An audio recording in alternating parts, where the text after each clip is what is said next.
Hello दोस्तों, नमः संस्कृताय, गुड आफ्टरनून। आप सभी का यस क्लासेस 1 में स्वागत है। हम पढ़ रहे हैं किराता अर्जुनीयम, जो महाकवि भारवी की रचना है, जो एक महाकाव्य है। इसमें वीर रस का प्रयोग हुआ है, वंशस्थ छंद का प्रयोग किया गया है। किराता अर्जुनीयम में द्वंद्व समास है और छ प्रत्यय। कौन सा प्रत्यय है दोस्तों? छ प्रत्यय है। इसमें द्रौपदी और गणेचर दो वक्ता है, युधिष्ठिर सुनने वाले हैं। इसमें द्रौपदी लगातार बोल रही है, लगातार युधिष्ठिर से बोल रहे हैं, उनसे उनके जो क्रोध रूपी व्यवसाय उनको बढ़ाने वाली बातों को बोले हैं। अभी तक इस श्लोकों में द्रौपदी ने नकुल, सहदेव, भीम, अर्जुन की स्थितियों के बारे में बताया, युधिष्ठिर की स्थितियों के बारे में बताया कि आप पहले कैसे थे, जब राजा थे तो आप पहले कैसे थे, और जब इस वन में आपकी जो दशा हुई, इस वन में इधर उधर भटक रहे हैं तो आपकी स्थिति कैसी है, आप किस प्रकार से इस वन में इधर उधर भटक रहे हैं। तो द्रौपदी ने युधिष्ठिर की दोनों अवस्थाओं को बताया है, उनके भूतकाल और वर्तमान काल की स्थितियों के बारे में बताया है। और इस श्लोक में द्रौपदी ने अपने मन की बात बताया है कि उनका मन कैसे उखड़ा सा जा रहा है, इसका कारण कौन है। जो यह द्रौपदी और अपने पांचों भाइयों, अपने पांचों पतियों के साथ इस वन में इधर उधर भटक रही है, तो इसका कारण कौन है, इसका कारण क्यों, इसका कारण कौन है। और इनकी जो वीर संपदा है, जो भीम है, अर्जुन है, इनकी जो वीर रूपी शक्ति है, क्या वह हारी हुई है या नहीं हारी हुई है। तो द्रौपदी बोल रहे हैं कि मेरी जो वीर संपदा अपर्यासित है, हारी नहीं गई है।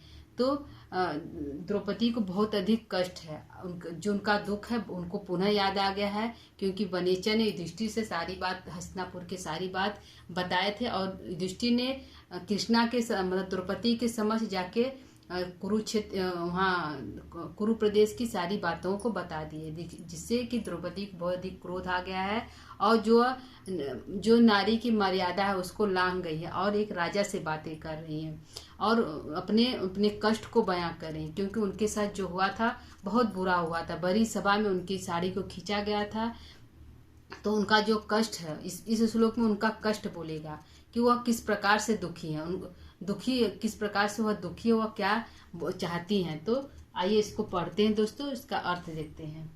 दुशानिमित्ता यदियम दशाम ततः, दुशानिमित्ता यदियम दशाम ततः, समूल उन्मूलयति मे मनः, समूल उन्मूलयति मे मनः, परस्पर्यासित वीर संपदा, परस्पर्यासित वीर संपदा, पराभवोऽपि उत्सव एव मानिनां, पराभवोऽपि उत्सव एव मानिना, दुशानिमित्ता यदियम दशा ततः, दुशानिमित्ता यदियम दशां ततः, समूल उन्मूलयतीव मे मनः, समूल उन्मूलयतीव मे मनः। मेरा मन, द्रौपदी करे मे मनः, मेरा मन क्या हो रहा है दोस्तों? द्रौपदी करे मे मनः, मेरा मन समूलन, मूल माने जड़ होता है, समूलन जड़ सहित उखड़ा सा जा रहा है। मेरा मन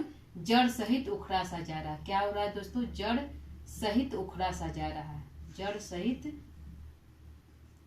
उखड़ा सा जा रहा है, मेरा मन जड़ सहित उखड़ा सा। मैं माना, मैं से किसका बोल रहा है? द्रौपदी का। तो द्रौपदी बोल रहे हैं कि मेरा मन जड़ सहित, मेरा मन जड़ सहित उखड़ा सा जा रहा है। द्रौपदी युधिष्ठिर बोले हैं कि हे राजा, मेरा मन, मेरा मन समूलम उन्मूलन यति, मेरा मन जड़ सहित उखड़ा सा जा रहा है। तो द्रौपदी का मन जड़ सहित उखड़ा सा जा रहा है, तो इसका कारण कौन सा है बता रहे? दुशान निमित्ता, शत्रुओं के द्वारा जो मेरी दशा हुई है, जो दुर्दशा हुई, जो मेरे अंदर इतना कष्ट है, जो मौत, आज हम इस वन में इधर उधर भटक रहे हैं अपने पतियों के साथ, तो इसका कारण कौन है? दुशान है, शत्रु है। इसका कारण क्या है? दुशान निमित्ता, शत्रुओं के कारण यह दुर्दशा हुई है, यह दैव निमित्ता नहीं है। इसका कारण आज जो पांचों पांडव और द्रौपदी वन में इधर उधर भटक रहे, इसका कारण दैव निमित्ता नहीं। न तो किसी बाढ़ के कारण ऐसी स्थिति आई कि द्रौपदी और पांचों पांडव वन वन भटक रहे, न तो राज्य में आग लग जाने से उनका राज्य समाप्त हो गया है, न तो आग लगने से, न तो भूकंप आने से, और न ही बाढ़ आने से। मानो देवी आपदा नहीं है, देवों के द्वारा कोई आपदा नहीं हुई है। तो द्रौपदी कही है कि यह जो दुर्दशा मेरी हुई है, जो मेरी दशा है, दुषा निमित्ता है, दय निमित्ता नहीं है। कहने का तात्पर्य है कि द्रौपदी जो वन में इधर उधर भटक रहे अपने पतियों के साथ, तो इसका कारण शत्रु है, न कि दैवी आपदा, किसी भूकंप और आग के कारण या बाढ़ के कारण ऐसी दशा नहीं हुई। यदि बाढ़ के कारण उनका राज बह जाता तो भी वह खुशी खुशी वन में निवास कर लेते, या तो आग लग जाने से उनका राज सारा समाप्त होता, जल जाता, तो भी वो वन वन में खुशी से रह लेती, या तो भूकंप आ जाता, सारा राज उसमें ढह जाता, गिर जाता, तो भी द्रौपदी जो है वो अपने पतियों के साथ वन में रह लेती, खुशी खुशी रह लेती। लेकिन उनके दुख का कारण कौन है कि दुषान निमित्त है, शत्रुओं के कारण उनकी ये दशा हुई है, दैवी आपदा के कारण नहीं हुई। तो द्रौपदी बोलेंगे मैं मन है, मेरा मन समूलन जड़ सहित उखड़ा सा जा रहा है। क्यों? क्योंकि जो ये दशा हुई है, जो इसकी जो द्रौपदी की दशा है, किसके कारण हुई है? शत्रुओं के कारण हुई। किसके कारण हुई? दुषा निमित्ता, शत्रुओं के कारण हुआ है। मित्ता माने कारण, शत्रुओं के कारण हुआ है। जो द्रौपदी का जो दशा हुआ शत्रुओं के कारण हुआ। द्रौपदी इसलिए बोले मेरा मन उखड़ा सा जा रहा है, मैं जड़ सहित उखड़ा सा जा रहा है, क्योंकि उनके अंदर बहुत अधिक कष्ट हुआ है। तो इसका कारण है दुषा निमित्ता। जो इसका जो स्थिति द्रौपदी का है, जो खाने को नहीं मिल रहा है, पहनने को नहीं मिल रहा है, सोने को नहीं मिल रहा है, इधर उधर भटक रही जंगलों में, 12 सालों से भटक रही हैं। तो इसका कारण कौन है? शत्रु है। द्रौपदी बोले इसका कारण कौन है? शत्रु है। स्वयं शत्रुओं के द्वारा मेरी जो दशा हुई है, ये जो दुर्दशा हुई शत्रुओं के कारण हुआ है, न कि दैवी आपदा है। किसी दैव के आपदा के कारण यह दुर्दशा नहीं हुई। तो इसी कारण द्रौपदी का मन जड़ सहित उखड़ा सा जा रहा है। परई अपर्यासित वीर संपदा। द्रौपदी करें क्या मेरी वीर संपदा हारी है क्या? भीम अर्जुन इत्यादि ने शत्रुओं से युद्ध किया है? ऐसा भी नहीं है, वो शत्रुओं से युद्ध भी नहीं किए हैं। क्यों? क्योंकि परई जो उनकी वीर संपदा है, जो इतनी शक्ति, जो अर्जुन है धनुधारी है, भीम जो गदाधारी है, तो बहुत वीर योद्धा लोग हैं, बहुत वीर योद्धा है, किसी भी राजा को हराकर राज छीन सकते हैं। इतनी शक्तिशाली होते हुए भी उनके जो राज्य है शत्रुओं के द्वारा छीन ली गई है। अब शत्रुओं के द्वारा छीना गया है, वो हारे नहीं, क्योंकि छल कपट द्वारा उनका जो राज्य है जुए में छल कपट से छीना गया है, न कि किसी युद्ध द्वारा उनको हराया गया है। तो द्रौपदी गई है जो परई माने शत्रुओं के द्वारा अपर्यासित हुई है मेरी वीर संपदा, हारी नहीं। शत्रुओं के द्वारा शत्रुओं के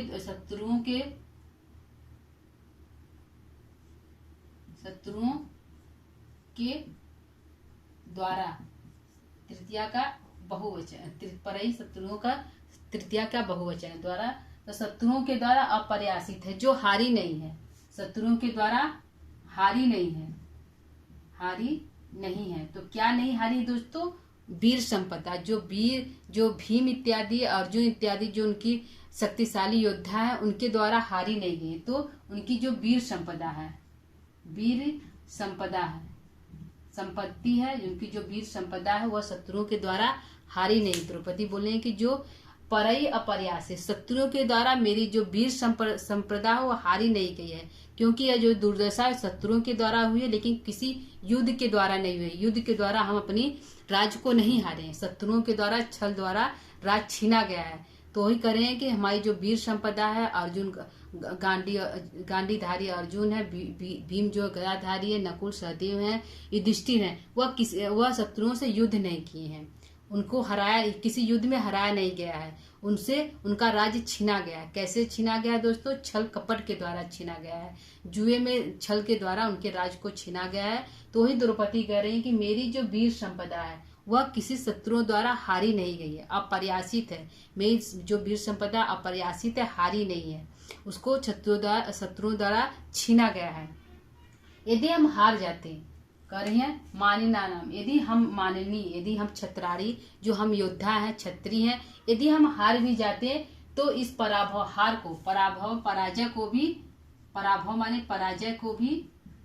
पराजय को भी उत्सव की तरह मनाते। क्या करते? उत्सव की तरह मनाते। द्रौपदी बोली यदि हम हार भी जाते, मानिनाम यदि हम क्षत्रिय मनुष्य जो माननीय मनुष्य हैं, यदि हम शत्रुओं के द्वारा युद्ध में यदि हार भी जाते हैं तो उस हार को भी हम उत्सव की तरह, पराजय को भी उत्सव की तरह मनाते और वन में 14 जितने साल तक हमेशा के लिए रह जाते हैं, लेकिन उसको उत्सव की तरह मनाते। जो हमारे अंदर कष्ट है यह कष्ट नहीं होता, क्योंकि शत्रुओं के द्वारा हमारी दुर्दशा हुई है, न कि हमारी वीर संपदा हारी गई। तो द्रौपदी वही करे हैं कि पराभवो उत्सव यह माना। यदि हम युद्ध में, यदि हमारी जो वीर संपदा है, यदि पांचों पांडव शत्रुओं के द्वारा युद्ध करके उनसे राज्य को हार गए होते हैं, तो भी हम अपने इस पराजय को यदि हार जाते तो हम जंगल में खुशी खुशी रह लेते, हमेशा के लिए रह लेते। लेकिन हमारे साथ ऐसा नहीं हुआ है। हम शत्रुओं के द्वारा हारे नहीं गए, किसी प्रकार से हमारी वीर संपदा को हराया नहीं गया। जो अर्जुन भीम पांचों पांडव भाइयों, इनको किसी युद्ध में हराया नहीं गया, इनको छल द्वारा जीता गया है। तो हमारी जो वीर संपदा है वह हारी नहीं है, किसी युद्ध में हारी नहीं है। यदि हम हार जाते तो भी हम अपने इस हार को भी उत्सव की तरह मनाते, वन में हमेशा के लिए निवास करते। लेकिन कष्ट यही है कि हम इस जो हमारी वीर संपदा वो हारी नहीं है, तो कष्ट का कारण यही है। इसी कारण जो है द्रौपदी में मना, कारण यही है कि हमारी वीर संपदा हारी नहीं है। हम यदि हार भी जाते तो वन में उत्सव की तरह मनाते, लेकिन ऐसा नहीं है। इसी कारण से मैं मना, द्रौपदी का मन समूलन जड़ सहित उखड़ा सा जा रहा है। इसका कारण है दुशान निमित्त, शत्रुओं के कारण जो दशा हुई है शत्रुओं के कारण हुई है, न कि युद्ध में किसी कारण से हराया, दैवी कारण। न तो इसका दैवी कारण है कि दैवी आपदा से यह दुर्दशा हुई है, ऐसा नहीं, शत्रुओं के द्वारा ऐसी दशा हुई है। तो मैं मना, द्रौपदी का मन समूलन सहित उखड़ा सा जा रहा है। कारण यही है कि उसका जो मन है जड़ सहित उखड़ा सा जा रहा है। तो एक बार इसका फिल्म देख लेते हैं अर्थ दोस्तों। दुशानिमित्ता यदियम दशा ततः समूल मूल नियति में मन। द्रौपदी करे कि मैं मन है, मेरा मन जड़ सहित उखड़ा सा जा रहा है। इसका कारण है शत्रु निमित्ता, शत्रुओं के कारण यह दशा हुई है, किसी दैवी आपदा के कारण यह दशा नहीं हुई है। न तो किसी भूकंप, बाढ़ इत्यादि अग्नि के कारण मेरी जो राज्य है वो छीना गया है। छल द्वारा, शत्रुओं के द्वारा यह हमारा राज्य छीना गया है, और हमारे यह वन में जो भटक रहे हैं इसका कारण शत्रु है, न कि दैवी आपदा। और जो मेरी वीर संपदा है किसी युद्ध में हारी नहीं है। हमारे जो पांचों पांडव पति हैं वह किसी युद्ध में हारे नहीं है, उनको छल द्वारा हराया गया है। तो उनकी जो वीर संपदा वो अपर्यासित है, हारी नहीं है। परई अपर्यासित वीर, शत्रुओं द्वारा किसी शत्रु द्वारा उनकी जो वीर संपदा उसको हराया नहीं गया है। द्रौपदी करे यदि हम हार भी जाते, यदि हम मानिनाम क्षत्रिय राजा हैं, यदि हम हार भी जाते तो अपने इस पराजय को भी इस वन में उत्सव की तरह मनाते। तो द्रौपदी का कष्ट के कारण यही है कि वह उनकी जो वीर संपदा वह हारी नहीं, किसी प्रकार से हारी नहीं है। इसीलिए उनका मन जो है जड़ सहित उखड़ा सा जा रहा है, क्योंकि उनके साथ जो राज्य में हुआ था बुरा हुआ था, उनके वस्त्रहरण हुआ था, जिससे उनके मन में जो कष्ट है, जो सूल धसा हुआ अभी तक धसा ही रह गया, जिससे उनका मन जो है जड़ सहित उखड़ा सा जा रहा है। दोस्तों ये हमारा अर्थ हो गया। आइए देखते हैं कि यहाँ हमारा प्रश्न कहाँ कहाँ बन रहा है। हमारा यहाँ दोस्तों मानिनाम जो है षष्ठी का बहुवचन है। यह जो मानिनाम जो हमारा शब्द है षष्ठी का बहुवचन है, षष्ठी का बहुवचन है।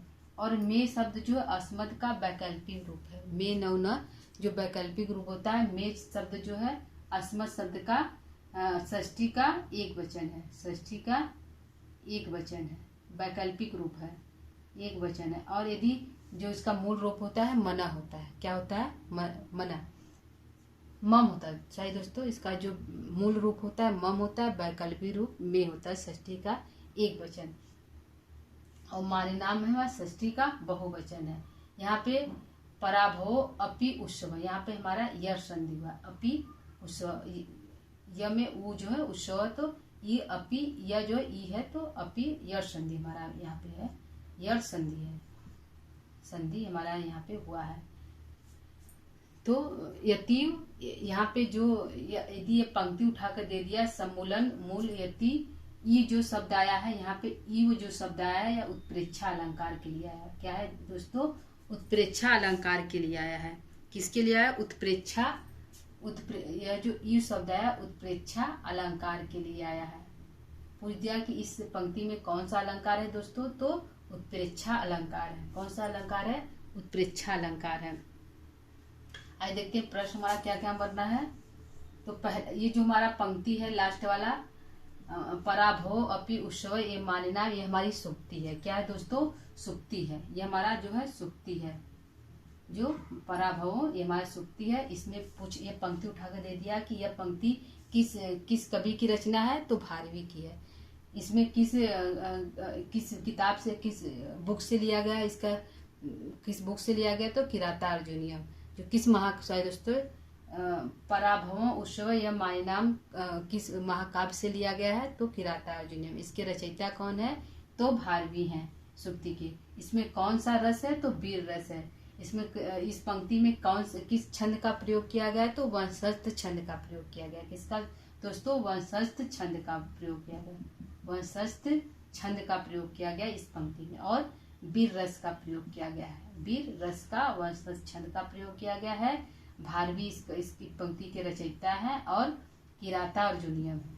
किराता अर्जुनियम इसका इस पंक्ति के महाकाव्य का नाम है, किराता अर्जुनियम। तो यह पराभव उत्सव यह माया, शत्रुओं के द्वारा यदि हम हारे गए होते तो भी इस पराजय को उत्सव की तरह मनाते। यह हमारा इम्पॉर्टेंट हुआ दोस्तों। यह परीक्षा में पूछे जाने वाला पंक्ति है। पराभव उत्सव यह माने नाम पूछ कर कह जाएगा यह पंक्ति किस कवि की है, तो भारवी की है। किस महाकाव्य से? किराता अर्जुनियम से। इसमें कौन सा रस है, तो वीर रस है। कौन सी छंद है? वंशस्थ छंद है।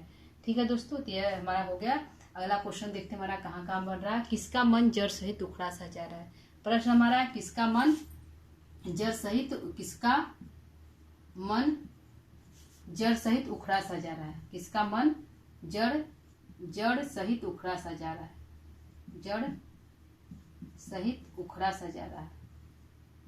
उखड़ा सा जा रहा है, तो द्रौपदी का। किसका हो रहा है दोस्तों? द्रौपदी का मन जड़ सहित उखड़ा सा जा रहा है।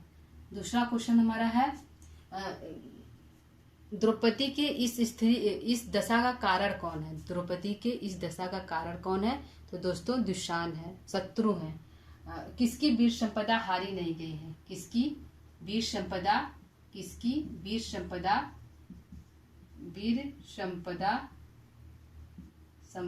हारी नहीं गई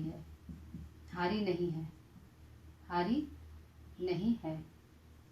हारी किसकी वीर संपदा हारी नहीं है? तो द्रौपदी की वीर संपदा हारी नहीं है। किसकी नहीं है दोस्तों? द्रौपदी की वीर संपदा किसके द्वारा हारी नहीं है? तो शत्रुओं के द्वारा हारी नहीं है। द्रौपदी की वीर संपदा किसके द्वारा हारी नहीं गई है? द्रौपदी की वीर संपदा किसके द्वारा हारी नहीं गई है? किसके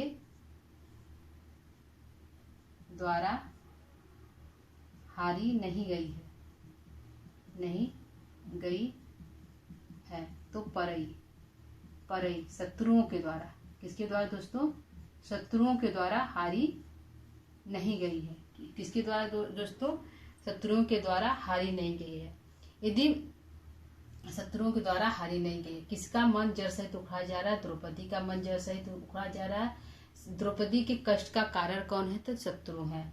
और किसकी वीर संपदा हारी नहीं गई? तो द्रौपदी की वीर संपदा हारी नहीं गई। द्रौपदी की वीर संपदा किसके द्वारा हारी नहीं गई है? तो शत्रुओं के द्वारा हारी नहीं गई है। पराभव उत्सव एवं मानिनाम पंक्ति कहाँ से ली गई है? किराता अर्जुनियम से ली गई है दोस्तों। तो यह हमारा अर्थ हो गया, व्याकरणात्मक टिप्पणी हो गया, और हमारा प्रश्न उत्तर हो गया। तो दोस्तों आज का हमारा क्लास कैसा लगा कमेंट कर जरूर बताइएगा। एक बार इसका हम वाचन कर लेते हैं और क्लास को यही समाप्त करते हैं। दुशानिमित्ता यदियम दशाम ततः, दुशानिमित्ता यदियम दशाम ततः, समूल उन्मूलयति मे मन समूल उन्मूलन यति मे मन परस्पर्यासिते वीर संपदा परस्पर्यासिते वीर संपदा पराभवोऽपि उत्सव एव मानिनां पराभवोऽपि एव मानिनां। तो दोस्तों आज के क्लास को यहीं पर समाप्त करते हैं। नमः संस्कृताय।